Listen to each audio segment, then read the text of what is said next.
Alhamdulillah, kita bersalawat pada manusia terbaik yang dengannya kita mengenal agama, yang dengannya amalan-amalan kita ini bisa terarah, yang dengannya pula Rasulullah SAW menjadi saksi atas amalan-amalan kita, yang dengannya pula amalan-amalan banyak kalau tidak di atas petunjuk Nabi, tidak di atas sunnah Nabi, tidak ada nilainya.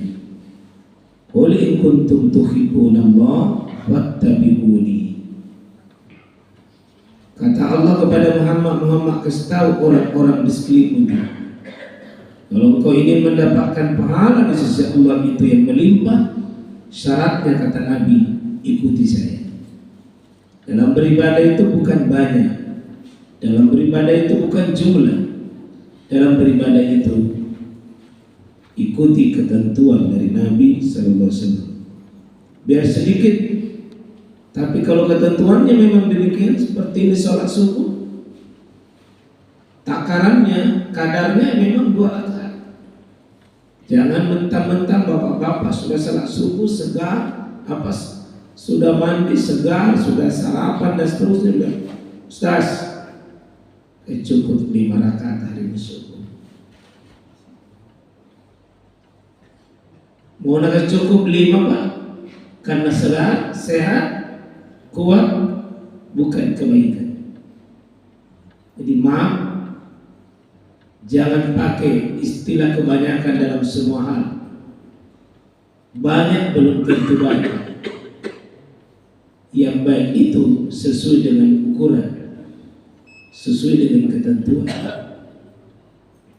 InsyaAllah subuh hari ini kita bersyukur sekali kepada Allah. Udara segar, masih bernapas. Alhamdulillah, mata kita masih terbuka, telinga masih mendengar, tangan dan kaki ini masih bisa diayunkan, jantung kita masih bisa memompa darah kita. Alhamdulillah, Bapak buka mata kita, melihat kiri kanan, masih kita kenal. Ada satu saat mungkin mau kita buka mata tidak akan bisa semua. Mau kita gerakkan tangan dan kaki tidak sama.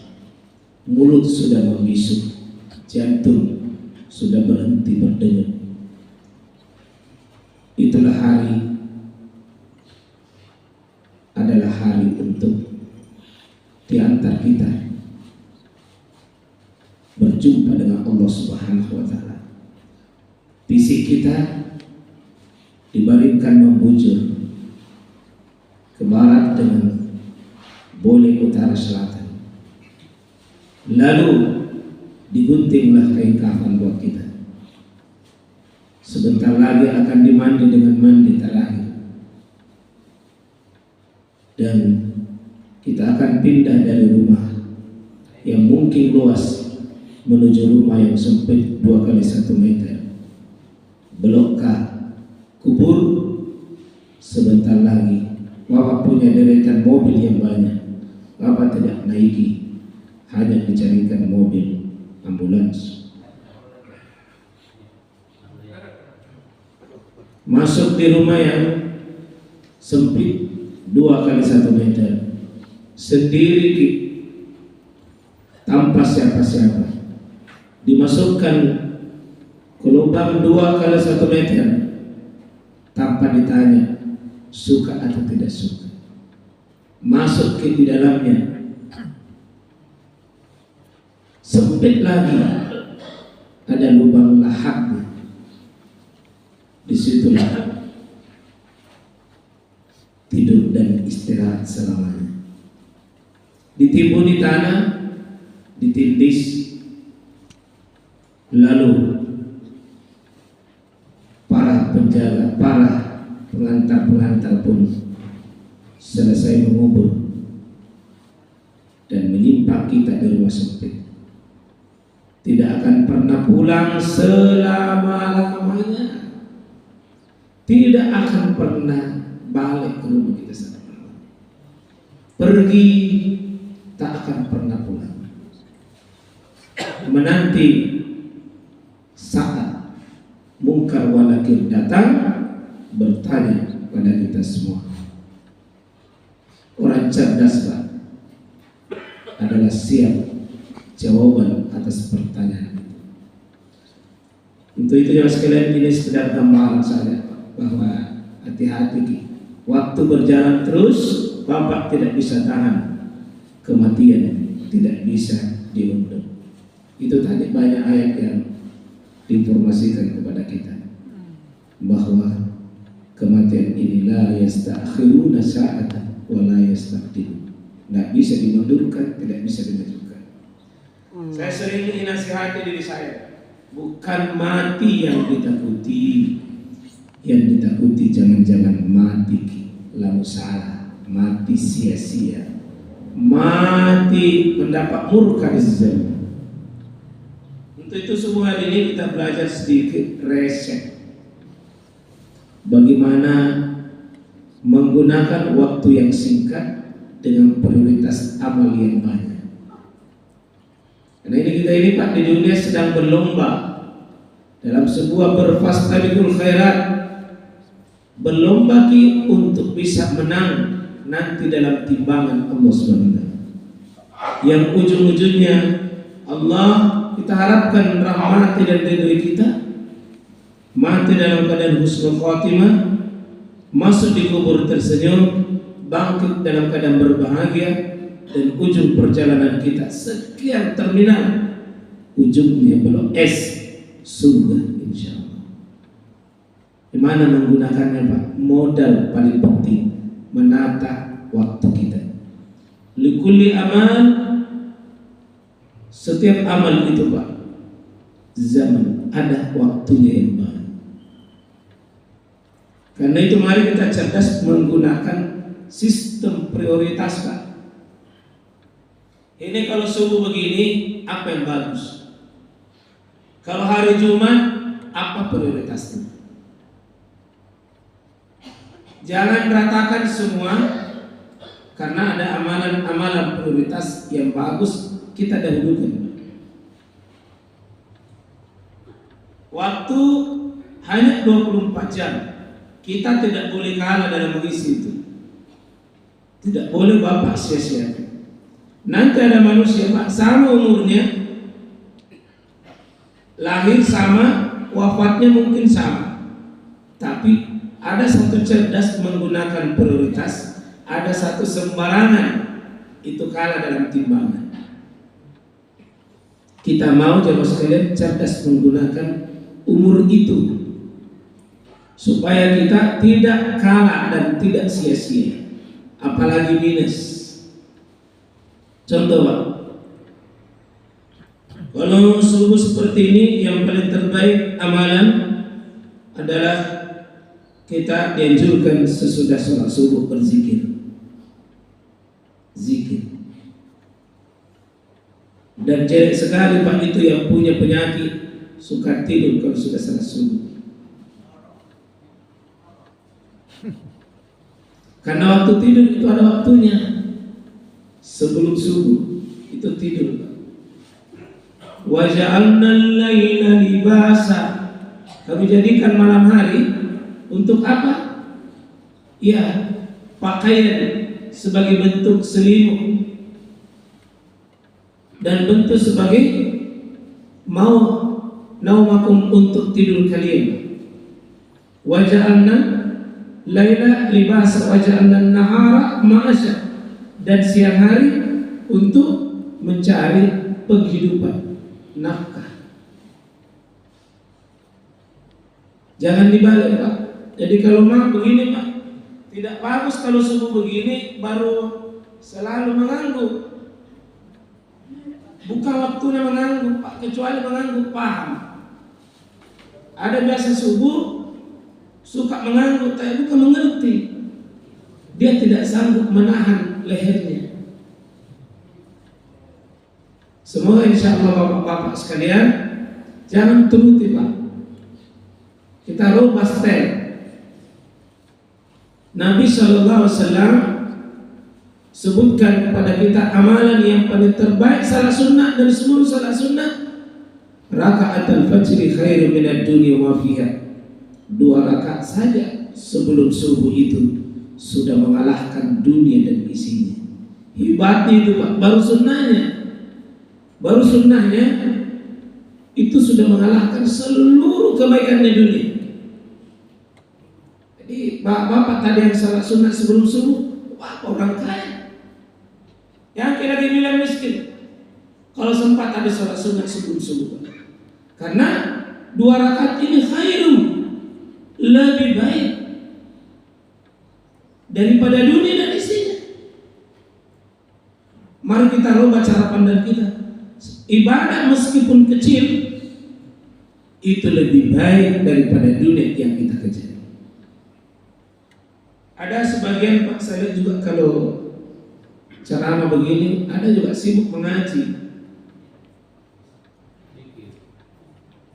Biasa juga saya lihat bulan Ramadan, itu ceramah orang di atas, mengaji topi di belakang, mengaji di pinggir-pinggir.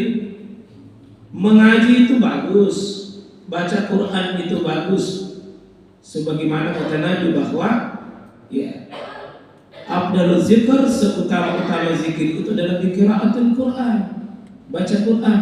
Tapi jika sudah dengar ceramah Pak, itu Qurannya ditutup. Kenapa? Ada waktu prioritas. Waktu prioritasnya adalah bagaimana kita mendengarkan ayat yang dibacakan dalam bentuk ditafsir, disyarah, dijelaskan. Itu lebih utama. Bisa mengalahkan itu lembaran-lembaran Quran yang dibaca. Ada orang sebagian karena mengaji yang tertanam di otaknya itu, mengaji itu bagus, mulia, tapi kalau waktu bicara main lebih utama tutup Quran. Karena ada waktunya mengaji lebih banyak ketika kita sudah pulang lagi di rumah. Cara mana sudah tidak ada. Prioritas yang mengaji dengan yang mendengarkan ceramah tentu beda. Tentu beda.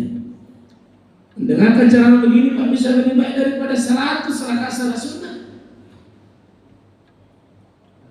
100 rakaat. Kira-kira mau salat sunnah ini 1 jam berapa rakaat bisa dikerjakan? Tidak sampai 100. Tapi duduk sejenak begini bisa pengganti daripada 100 rakaat salat sunnah. Begitu mulianya. Karena tidak ada yang bisa memperbaiki amal kita melebihi daripada kunci amal soleh.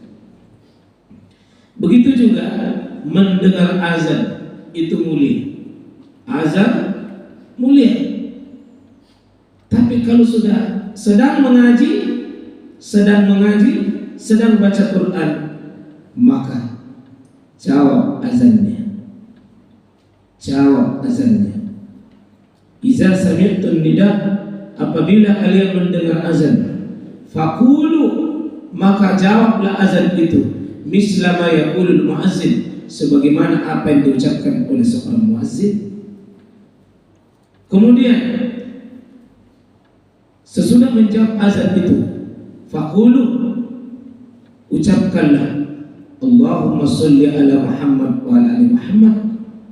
Kemudian bacalah doa Allahumma rabba hazihi da'watit tammah wassalatil qa'imah ati Muhammadin wasilah wal fadilah wa ba'athu maqaman mahmudan alladzi wa'ata halak lahu syafa'ati yaumil qiyamah. Berhak mendapatkan syafaat pertolongan khusus pada hari kiamat siapa menjawab azan lalu dia baca salawat sebelum dia membaca doa. Jadi maaf Bapak, tukang azan itu tidak ada sunnahnya bersalawat sebelum azan. Yang ada sunnah adalah bersalawat sesudah azan. Karena kita mendengarkan namanya Rasulullah disebut. Karena ada saya dengar bahasa tukang azan, Allahumma salli wa sallim wa barik alaihi. Allahu Akbar, Allahu Akbar. Ada 40 tempat bersalawat, tapi tidak ada kaitannya dengan azan. Nanti sesudah azan. Jadi mendengarkan azan itu sunnah dijawab, bukan tandingannya cerita. Karena ada orang biasa azan tapi orang baru cerita. kok tidak azan ini diam-diam, tapi begitu azan cerita. Tidakkah kita mau mengambil kesempatan terbaik ini? 8 golongan orang berhak mendapat syafaat khusus, Pak. Karena nanti ada syafaatul kubra, syafaatul azimah yang besar, semua makhluk dapat itu. Tapi ada syafaat khusus, Pak. 8 golongan. Satu di antaranya paling ringan, jawab azan. Sudah itu bersalawat, berbaca doa. Nah, tapi ketika Bapak datang di masjid pada hari selain hari Jumat, datang pada hari selain hari Jumat, Pak, orang azan, jangan langsung duduk, jangan langsung sholat, jawab dulu azannya, jawab dulu azan, baru kita sholat sunnah. Keumuman menjawab azan itu disyariatkan kecuali pada hari Jumat. Pada hari Jumat, Bapak datang hari Jumat, tapi sudah azan, maka dirubah. Pendapat yang tepat di kalangan para ulama, bukan menjawab azan, langsung kita sholat, langsung sholat. Karena jawab azan itu sunnah, sementara menjawab nanti khatib ceramah itu wajib. Jika ketemu sunnah jawab azan dan ketemu wajib mendengarkan khutbah, maka gugur. Kita utamakan wajib, langsung sholat. Tidak menjawab azan, tapi langsung sholat. Jangan langsung duduk, tapi langsung sholat sunnah. Kata Nabi kepada sahabat yang bernama Sulaim, ya Sulaim, irka' rakatain, kamu sholat dulu 2 rakaat ringan, baru duduk. Nah, ini bapak-bapak, karena saya biasa tuh hari Jumat banyaknya masbuk duduk berdiri, orang khutbah baru ngacancan sholatnya, mendingan langsung habis sholat, langsung sholat, sudah itu fokus dengan khutbah. Tapi yang paling bagus hari Jumat, jangan terlambat. Karena itulah hari Jumat ada prioritas amalan, Pak, tidak ada pada hari lain. 1, usahakan jadikan hari ini hari agung sebagaimana Allah jadikan agung. Ya ayyuhalladzina amanu idza nudiya lis-sholati min yaumil jumu'ah. Wahai orang-orang beriman, apabila kalian diseru pada hari yang agung ini, hari Jumat, hari kahulika Adam, Adam diciptakan hari Jumat, Allah diletakkan di surga pada hari Jumat, Allah pun diturunkan di bumi pada hari Jumat. Hari akan terjadi seluruh penghabisan hari itu hari Jumat. Tidak akan terjadi kiamat kecuali hari Jumat. Hari ini hari Jumat, hari berkah. Karena itu, Pak, mari kita sambut hari Jumat itu dengan persiapan ibadah maksimal. 1, kalau seandainya Bapak kurang air, tetap usahakan mandi ke hari Jumat, jangan tidak mandi. Bagaimana cara mandinya? Tidak seperti mandi biasa. Dia mandi, Pak, seperti mandi junub. Meskipun itu dikerja sebelum pergi ke kantor, mandinya wajib. Mandi seperti mandi junub. Cuma sebagian ulama mengatakan sunnah, sebagian mengatakan wajib. Syekh Islam yang mengatakan wajib. Deretan-deretan Imam Mazhab juga mengatakan wajib. Dan yang paling bagus mandi pada hari Jumat adalah bagus sekalian bertemu pada pasangan hidup malamnya atau subuhnya atau harinya, lalu sesudah itu mandi. Jadi sekalian saja mandi Jumat Tommy, mandi Junub Tommy, mandi kantor Tommy. Maka karena itu salah satu amalan suami istri adalah amalan hari Jumat atau malam Jumat. Itu berkah, dan itu berkah betulan itu. Dua-duanya mendapat berkah, suami berkah, istri berkah. Tapi yang sudah 70 Pak, maaf jangan dipaksa. Bukan barakah. Sisa ini. Sebagian riwayat itu sama dengan membunuh Yahudi. Jadi kalau bapak sudah tua lalu membunuh Yahudi, bukan Yahudinya mati, bapak ibu yang mati. Jangan prioritas. Jadi bagusnya mandi pada hari Jumat. Nah, ada namanya mandi Jumat, ada namanya mandi hari Jumat. Beda Pak. Hadis-hadis itu menggunakan, ada sebagian ghuslul yaumil Jum'ah, ada juga ghuslul Jumat. Kalau mandi Jumat itu artinya Pak, memang mandi untuk pergi sholat Jumat. Itu yang paling bagus. Sebelum pergi sholat mandi, itu yang paling tinggi, paling afdal. Tapi kalau tidak bisa karena pergi jam 7 ke kantor jam 8 dan seterusnya, tidak pulang-pulang lagi, dan tidak mungkin juga susah mandi kalau di kantor dan sebagainya, maka mandi yang kita pakai adalah mandi yang disebut hari Jumat. Mandi hari Jumat itu Pak, Jumat itu begitu Kamis maghrib tadi malam, itu sudah masuk hari Jumat namanya. Jadi kalau ada yang mandi tadi malam, itu sudah mandi hari Jumat namanya. Ada yang mandi tadi sebelum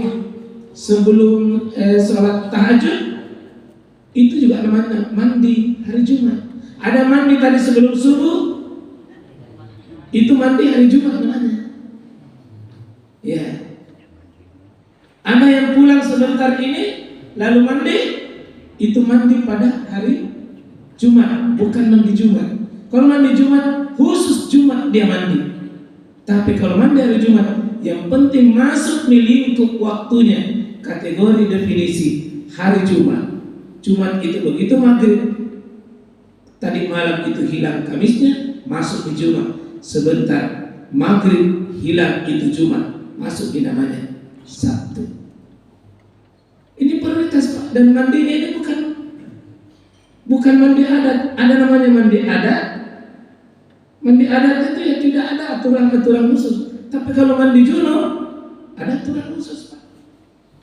Dan ini prioritas Bapak dapat pahala. Dapat pahala. Dengan aturan ini kita melimpah pahala kita. Karena baru pada satu sisi. Jadi insya Allah hari Jumat, dulu sahabat-sahabat Nabi itu kalau hari Jumat Pak, memang jam 8, jam 9 sudah pergi ke masjid. Apa lebih? Ada namanya sholat intizar. Ada sholat intizar. Ma kutiba lahu yusalli ma kutiba lahu. Sholat dengan berapapun yang dia sanggup. Intizar artinya menunggu hati. Selama hati belum naik, sholat berapa saja. Sampai sama mengatakan ma adri, saya tidak tahu berapa yang aku lakukan. Karena banyaknya juga. Kalau Bapak pergi di Mekah, di Madinah, ada itu orang sholat terus menerus hari Jumat, sholat terus menerus tidak berhenti. Itu namanya sholat intizar. Dan ini hanya ada pada hari Jumat Pak, tidak ada hari lain. Sholat mutlak pada hari Jumat namanya intizar, menunggu hatib naik di mimbar. Tapi sebagian sahabat muslim bukan menunggu hatib, dia ditunggu sama hatib. Kalau hari Jumat itu Pak, diatur-atur itu waktu saja, dan selalu menjadi penghuni terakhir di masjid. Kasihannya salah itu, astagfirullah. Ada masjid yang pernah saya tempatkan pada astagfirullah. Tidak sampai 10 nah khutbah kami dimulai. Oh gitu, khutbah baru berdatangan. Hebatnya itu Lino. Kalau Lino Pak, tidak ada muter lambat. Tapi Jumat naremehkan. Kalau Jumat saja begini, bagaimana dengan sholat hari-harinya? Anggaplah musibah besar Pak. Kalau ada yang terlambat hari Jumat itu musibah besar. Bukan musibah kecil itu. Masaibul akbar, musibah besar ketika hari Jumat kita masih terlambat. Oh, jadi disunahkan ini nanti kuku-kuku tak hari Jumat ini bagus dipotong, kumis-kumis tak dirapikan pada hari Jumat. Kalau bisa bulu-bulu ini, bulu-bulu semua dirapikan hari Jumat. Semua jenis bulu, bulu dalam sampai bulu luar dirapikan. Dan itu pahala bersih pada hari Jumat, bersih fisik, bersih hati kita, bersih harta kita, bersih niat-niat kita hari Jumat. Kalau kan kumis dicukur, rambut itu dicukur, bulu kemaluan itu dicukur, sama bunyinya itu Pak. Rambut, kumis, bulu kemaluan itu cukup. Kalau jenggot dirapikan, kalau ketiak itu dicabut, kalau kuku dipotong. Itu ada 10 menjadi bagian dari fitrah yang diurus di tubuh masing-masing, redaksinya beda. Bapak dan Ibu saudara sekalian rahmatullahi Allah Subhanahu wa taala. Bagusnya Pak kalau kita punya prinsip prioritas. Contoh misalnya pada hari Jumat ini kita tidak prioritas puasa. Meskipun puasa ganti boleh hari Jumat, tapi sebaiknya jangan memilih. Kalau masih bisa hari lain itu jangan. Tapi hari Senin, Kamis prioritasnya puasa. Yang sibuk makan nasi kuning kalau Senin. Karena ada masalah Senin Kamis sama dengan hari Selasa makan soal. Kalau minum kopi stop dulu. Nanti dipindahkan itu makannya waktu maghrib. Dan hari Senin Pak Maaf, ada tamu dari kampung keluarga, tak tante, tak om, tak atau bapak, tak keluarga. Maaf Pak, meskipun bapak sudah biasa puasa Senin Kamis, tinggalkan puasa. Temani makan, itu prioritas. Dapat makanan, kita makan sama-sama, itu prioritas. Tidak bagus Pak, kalau hari Senin Kamis, lalu bapak kasih makan tamu tak, makan kita. Kita maaf. Puas itu saja sudah maaf. Itu suruh ciri-ciri itu bahwa bapak beramal tidak sesuai prioritasnya. Ada amalan itu Pak, menggembirakan sesama saudara. Meskipun makan, amalan prioritas waktu itu gembirakan mereka. Kita makan sama-sama. Waktunya Pak kata datang lalu itu datang tamu. Temani dia makan, gembirakan dia. Kan bapak suruh makan tamu tak baru kita maaf saya puasa. Memang dapat pahala, tetapi hargai tamu di saat posisi seperti itu temani Pak. Yang mengatakan, saya sudah Senin Kamis, saya ini maaf sudah 20 tahun. Bapak beramal tapi bangga. Ibadah ini Pak membuat kita tawadu di hadapan Allah Subhanahu wa taala. Demikian juga maaf ya sedikit imam. Imam itu Nabi baca punya prioritas itu. Lain subuhnya Nabi bacaan modelnya, lain tongi kalau maghrib, lain duhur, lain asar, lain isya itu. Modelnya Nabi itu lain bacaannya itu. Artinya subuh itu sunnah disenangi Nabi panjang. Kalau maghrib rata-rata pendek, isya itu sedang, duhur sedikit lebih panjang daripada asar. Ada prioritasnya Nabi sesekali. Meskipun kalau musafir kita mau maaf musafir lebih utama tidak salat sunnah qabliyah dan ba'diyah. Tidak ada salat sunnah kecuali ba'diyah, qabliyah subuh, kecuali qabliyah subuh. Yang lainnya 5 tidak. Kenapa? Kata Nabi SAW mengatakan, "Iza kana al-abdul musafir."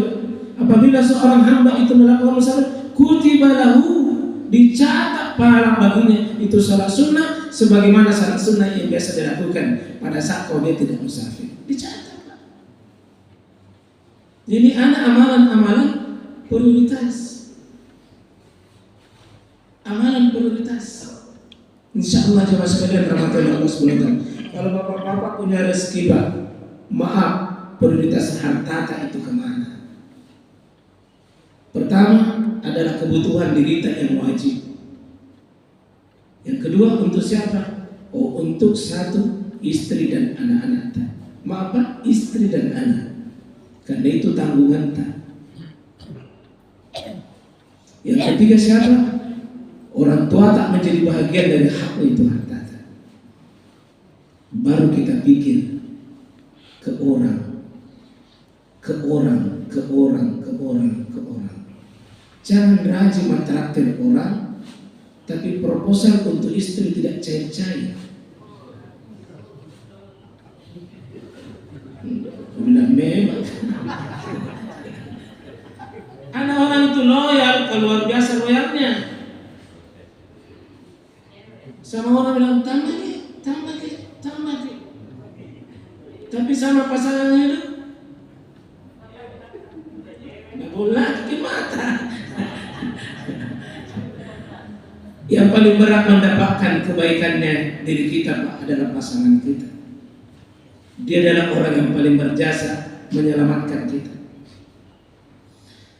Orang yang paling berat mendapatkan senyum kita, pelayanan kita, keikhlasan kita, kata-kata yang indah dan menyenangkan adalah pasangan hidup.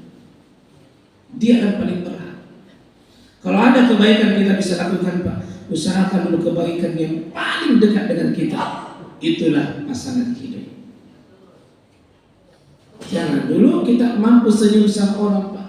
Indahnya ini senyum sama orang, tapi susahnya semua senyum sama anak-anaknya dan pasangannya. Tapi insya Allah di sini tidak. Semua bisa senyum. Bapak dan saudara sekalian, maaf saya terakhir.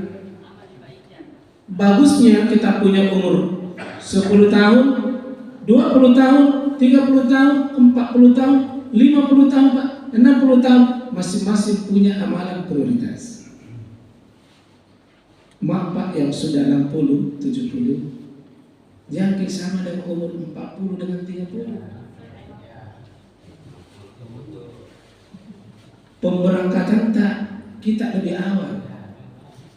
Berangkat kloter tak lebih awal. Sudah harus sempurna menunggu itu jemputan. Maaf ya, kalau sudah umur 50, 60, salatnya saja belum beres, mau ke apa? Kapan mau menikmati itu salat kalau bukan umur-umur begitu? Dan mau maaf Pak, prioritas untuk umur 60, 70, 50 ada Nabi pesankan itu dalam hadis. Wa'lamu, ketahuilah bahwa wa innamal a'malu bil khawatim.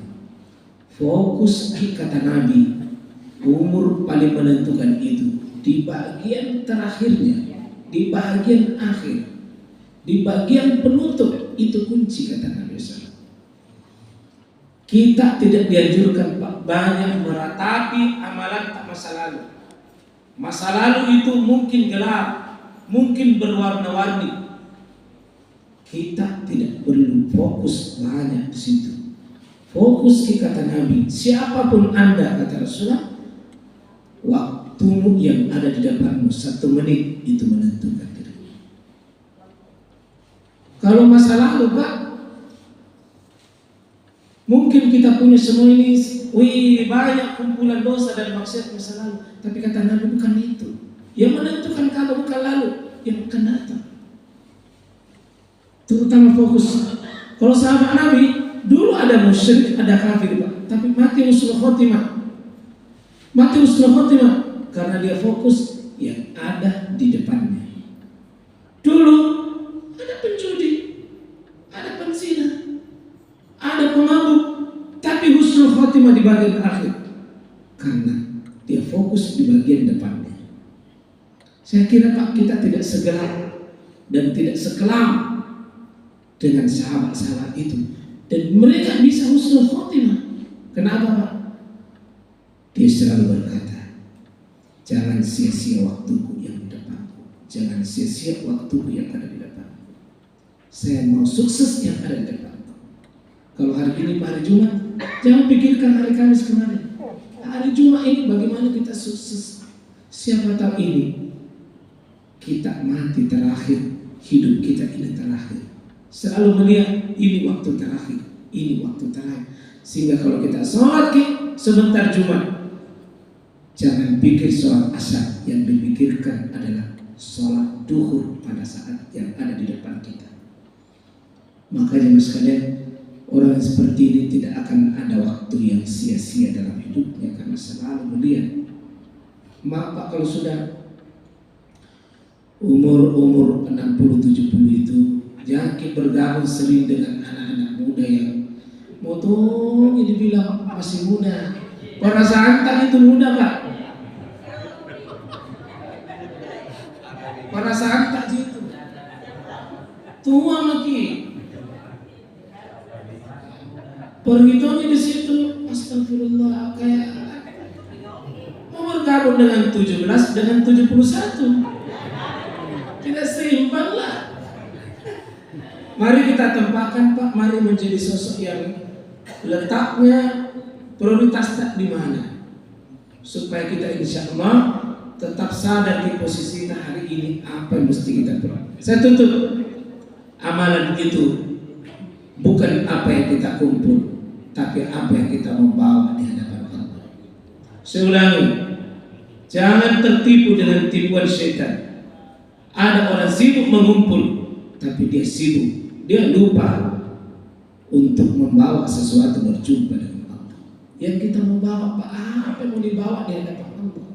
Bukan yang Bapak kumpul, dihitung, ditahan, habis waktu tak, lalu berjumpa dengan Allah, menangis kita akhirnya.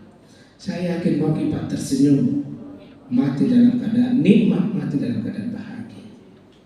Saya kira demikian Pak. Silakan kalau ada yang mau dikomentari, mau ditambahi, mau diperjelas di prioritas ini, saya persilahkan ya. Oke, sebelah kiri. Wassalamualaikum warahmatullahi wabarakatuh.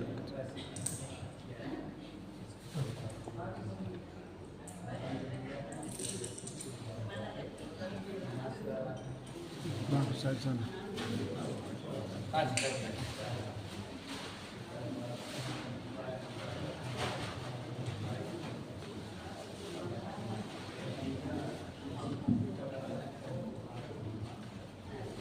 Iya. Sejalan dengan waktu.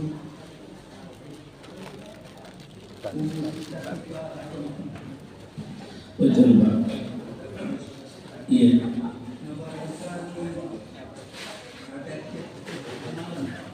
Iya. Iya. Iya. Baik. Waalaikumsalam warahmatullahi wabarakatuh.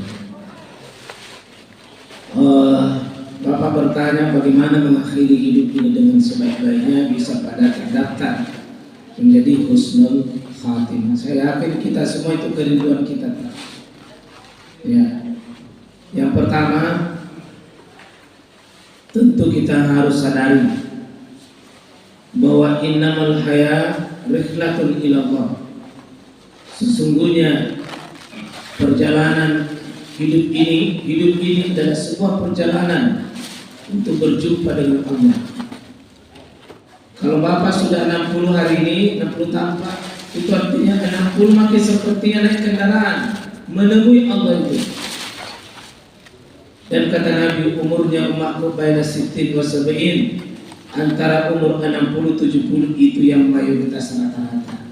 Jadi kalau sudah mau makin masuk 60, prioritas apa? Persiapan mau finish. Bedakan dengan persiapan naik kendaraan baru naik. Kalau orang baru naik beda dengan orang mau finish. Kalau mau finish satu Pak, tentu biasanya pramugari kalau di pesawat itu mengingatkan sebentar lagi kita akan sampai, dan atas nama kru pesawat mengingatkan barang-barang Anda jangan terlupakan. Itu barang-barang yang mau dibawa turun. Itu sudah ada di dekat-dekat semua, diperiksa semua. Pak, bekal tak? Yang paling terindah kata Allah, faman kana yarju liqa'a rabbi falyamal amalan sholihan wa la yusyrik bi ibadati rabbi ahada. Bekal yang paling terindah kata Allah adalah amal soleh, dan wala yusyrik bi ibadati rabbi ahada. Jangan sampai ada penyakit syirik, Pak. Mohon panah setan beracun, Pak. Waspadai kalau mau finish. Jangan masuk di wilayah syirik. Sebab kalau masuk di syirik, Pak, lalu dibawa mati, turun menemui Allah musyrik, Pak, seluruh pahala tidak ada nilainya. Allah akan tolak itu semua. Maka mohon, Pak, seandainya ditakdirkan Allah pilih sakit, hati-hati berobat dengan obat. Siapa tahu mengantarkan ada orang pintar di situ, ada orang bagus di situ. Padahal orang pintar isandro ada kali. Akhirnya habis amalannya, Pak, karena kata Nabi, man atau arrafan, siapa mendatangi orang pintar, orang bilang sekarang ini paranormal, apa konsultan, alam gaib, apapun namanya deh, padahal isandro tonji itu. Hati-hati, karena jangan-jangan fas'al alaina, dia bertanya sesuatu, lam tuqbalu salatun arba'in, tidak akan diterima salatnya 40 waktu. Yang hadis lain, wa qad kafara bima unzila ila Muhammad, sudah dia mengkufuri agama di bawah Muhammad. Hati-hati, Pak. Seandainya sakit, waspada itu penyakit, jangan sampai mau sekali sembuh sampai mengorbankan akidah yang akan kita ubah di hadapan Allah. Yang kedua, harus sadari, Pak, karena kalau sudah umur 60 itu fisik melemah. Jangan banyak beribadah yang mengandalkan fisik. Tapi rata-rata yang bagus dilakukan adalah amalan non fisik. Satu, zikir tak diperbanyak. Persangkaan hati tak dengan Allah, menggunakan hati. Tawakal tak lebih banyak. Iya, syukur tak harus ditingkatkan dalam bentuk merasakan bahwa dekatnya Allah dengan kita, Allah mengawasi kita. Banyak-banyak kita memperbaiki apa? Hubungan diri kita dengan Allah tanpa fisik. Tanpa fisik. Fisik itu misalnya kan mungkin ada orang yang kuat qiyamul lail. Kalau bapak-bapak ya sudah sesepuh, mungkin yang ditekankan di sini memperbanyak ibadah hatinya lebih banyak. Ibadah hati, Pak, dikokohkan. Ibadah hati seperti tawakalnya kepada Allah bagus, cintanya kepada Allah, berharapnya sama Allah, takutnya kepada Allah. Itu lebih banyak di hatinya. Dan ingat, rawat keikhlasan. Kalau bisa ibadah-ibadah itu, Pak, semakin ikhlas. Karena banyak amalan besar, kalau tidak disertai dengan ikhlas, Pak, dia akan rusak. Betapa banyak amalan kecil, tapi keikhlasan bagus, maka dia dalam keadaan besar. Dan terakhir, Pak, kunci, biasakanlah semua waktu kita itu terisi dengan yang terbaik. Jangan sia-sia, sebab kita tidak pernah tahu di menit keberapa itu kita berhenti bernapas. Kita tidak pernah tahu di menit keberapa malakul maut menghentikan hidup kita. Karena itu, Pak, ada musibah di seberang sana, ketemu dengan usia pensiun, sesama pensiun di situ kumpul. Apa yang bikin, Pak? Minum. Allah Akbar, pensiunan bentuk grup dominan. Meninggal, Pak, sementara main dominan. Mestinya kalau grup pensiun sudah guru mengingatkan kita keberangkatan. Tadinya imam dia sering mengaji, awalnya main aja pas santri, Pak, sore-sore di waktu sepi. Lama-kelamaan sampai maghrib, lanjutkan sampai Isya. Sudah Isya lanjut sampai jam 10. 10:30 belum pulang, umur pensiun. Wih, musibah. Mari Pak, orang meninggal tidak jauh dari kebiasaan kita. Siapa meninggal, siapa biasa mengaji, tidak jauh kita dari situ Pak, meninggal mungkin mengaji. Insyaallah Pak, dijaga waktu-waktu tak. Jangan sampai ada yang sia-sia Pak. Iya, terima kasih banyak atas pertanyaan Anda. Barakallah. Ada pada Bismillah. Assalamualaikum warahmatullahi wabarakatuh. Waalaikumsalam warahmatullahi wabarakatuh. Ya, tadi saya dengar Ustaz sempat menyampaikan tentang sholat isya. Nah, pertanyaan saya, adakah hadis yang menyebutkan tentang sholat isya tersebut? Ya. Jadi kalau istilah intizar itu tidak ada disebut secara intizar, tetapi kata Nabi SAW itu ya bahwa iza ahadukum, apabila seorang di antara kalian itu zahaba ilal masjid, apabila kalian itu pergi masjid, kan di situ dianjurkan pertama mandi dulu. Mandi sesudah itu memakai apa? Memakai harum-haruman. Sesudah itu membersihkan letak bi ahsanikum. Dia membersihkan dirinya dengan membersihkan sebersih-bersihnya, termasuk potong kukunya dan sebagainya. Summa zahaba ilal masjid, kemudian dia pergi ke masjid. Begitu dia pergi ke masjid Pak, usahakan dia summa yusalli ma kutiba lahu. Itu yang dimaksud dengan intizar. Dia sholat dengan sesuai kemampuannya.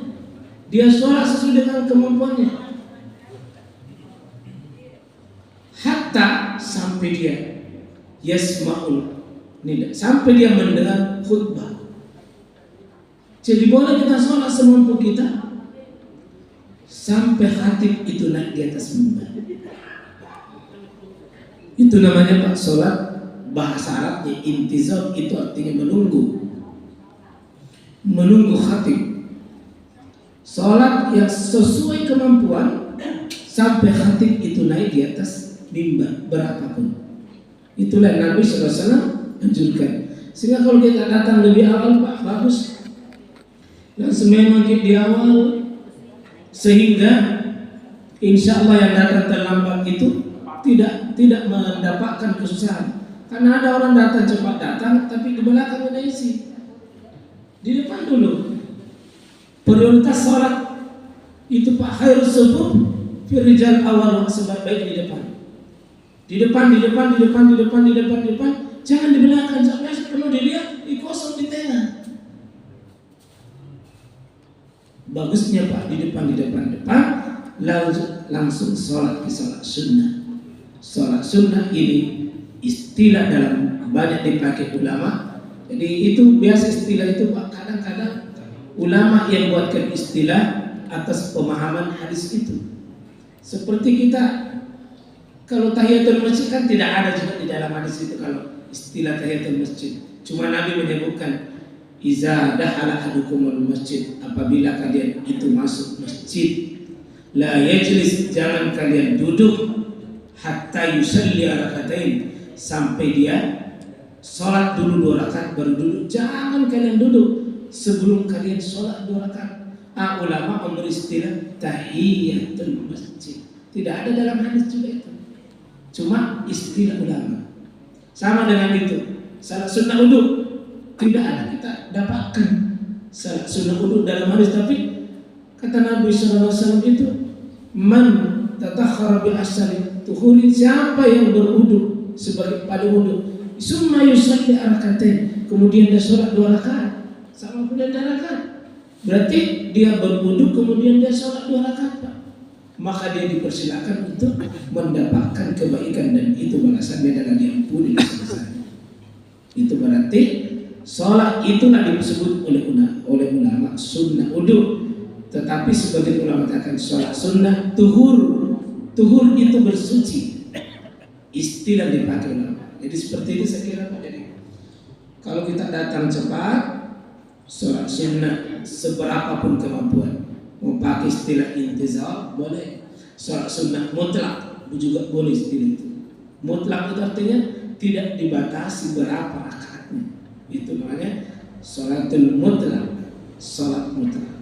Nah, Mbak, silakan nanti kalau Bapak mau cari itu di internet, coba buka sholat intizar atau sholat sunnah menunggu itu akan disajikan dalil-dalilnya di situ.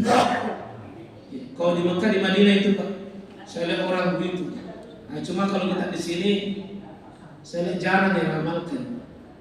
Karena rata-rata kita jam 11:30 itu baru datang ke masjid. Itu pun waktu khatib naik. Ada juga yang malah khatib naik, ada tuh mau naik. Ada kalau di kampung-kampung saya memang sengaja duduk di luar. Allahu Akbar, Allahu Akbar, baru masuk. Tapi bukan Darul Rahmah tidak ada begitu. Darul Rahmah tidak ada begitu. Ya. Saya kira cukup. Iya, maaf segala kekurangan pada Allah. Oh, masih ada satu ibu ya? Kasih, persilakan. Fadali.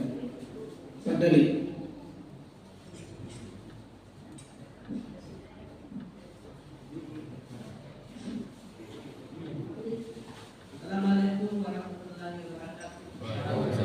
Assalamualaikum warahmatullahi wabarakatuh. Adakah petunjuk atau tanda-tanda yang dapat kita rasakan bahwa dosa kita diampuni oleh Allah Subhanahu wa Ta'ala? Iya. Apakah ada tanda-tanda dosa kita ini sudah diampuni? Ada ditulis oleh Syekh Muhammad bin Abdul Rajab itu di dalam kitabnya Innal Hasanatu ba'da. Ciri-ciri Pak Ibu dosa tak diampuni adalah pertama, kita sudah semakin semangat beribadah. Kalau ada orang semakin semangat beribadah, itu ciri-ciri dosanya dihapus. Karena sulit orang itu istiqomah beribadah kalau dosanya masih berjalan. Dan ketahuilah Pak, dosa itu menjadi penghalang dari berbagai banyak ibadah. Susah kita lakukan ini, susah lakukan. Salah satu sebabnya Pak, karena ada dosa yang masih berjalan pada kita. Kalau ada orang susah bangun salat malam, tanya, mungkin ada dosa tak di siang hari sebelum tidur. Kita punya niat besar, tapi kenapa susah sekali? Tanya, jangan melantang. Mungkin. Ketahuilah Pak, yang membuat berat untuk mengaji, berat untuk baca Quran, karena dosa kita. Dosa kita sehingga susah pegang Al-Quran. Tetapi kalau pegang HP cepat sekali. Kenapa itu beda sekali kalau HP dipegang dengan Quran? Kalau HP hilang ngantuk, tapi kalau Quran baru setengah lembar ngantuk. Salah satu di antara empat tanda Ibu kalau kita sudah diterima ampunan kita oleh Allah Subhanahu wa Ta'ala, mudah memaafkan orang. Itu sepertinya hilang dendam, benci itu hilang tuh. Itu ciri-ciri Allah cintai kita. Tidak mungkin Allah biarkan kita dalam padang larut dengan dosa. Kalau Allah cinta dengan kita, Allah kalau hapus dosa kita, diterima tobat kita, itu dibuat lapang dada kita sehingga tidak lagi jengkel dan benci sama Allah. Semoga insya Allah dirawat kita semua, dimudahkan kita semua beramal dengan izin Allah Subhanahu wa Ta'ala. Allahumma sholli ala Muhammad wa ala ali Muhammad. Rabbana zalamna anfusana wa illam taghfir lana wa tarhamna lanakunanna. Allahumma ja'alna min husnil khatimah ya Allah. Daftarkan nama-nama kami, nama yang bisa mencicipi dan menikmati itu husnul khatimah. Ya Rabb, ya Hayyu ya Qayyum. Hamba sering bersalah, hamba sering keliru, tetapi hamba juga yakin ampunanmu jauh lebih besar. Ampunanmu jauh lebih besar daripada ketersediaan dosa yang aku lakukan. Ya Ghaffar, faghfir lana dzunubana. Ampuni dosa-dosa kami. Tutup aib-aib kami, kesalahan-kesalahan kami. Ya Rabb, mudahkan tubuh ini bergerak untuk taat di hadapan-Mu. Mudahkan hati ini rindu ke depan-Mu. Rabbana ya Hayyu ya Qayyum, matikan kami dalam keadaan mati husnul khatimah. Tutup usia kami Allah dalam keadaan beramal soleh di hadapan. Rabbana atina fid dunya hasanah wa fil akhirati hasanah wa qina adzabannar. Subhana rabbina rabbil izzati amma yasifun wa salamun alal mursalin. Alhamdulillahi rabbil alamin. Assalamualaikum warahmatullahi wabarakatuh.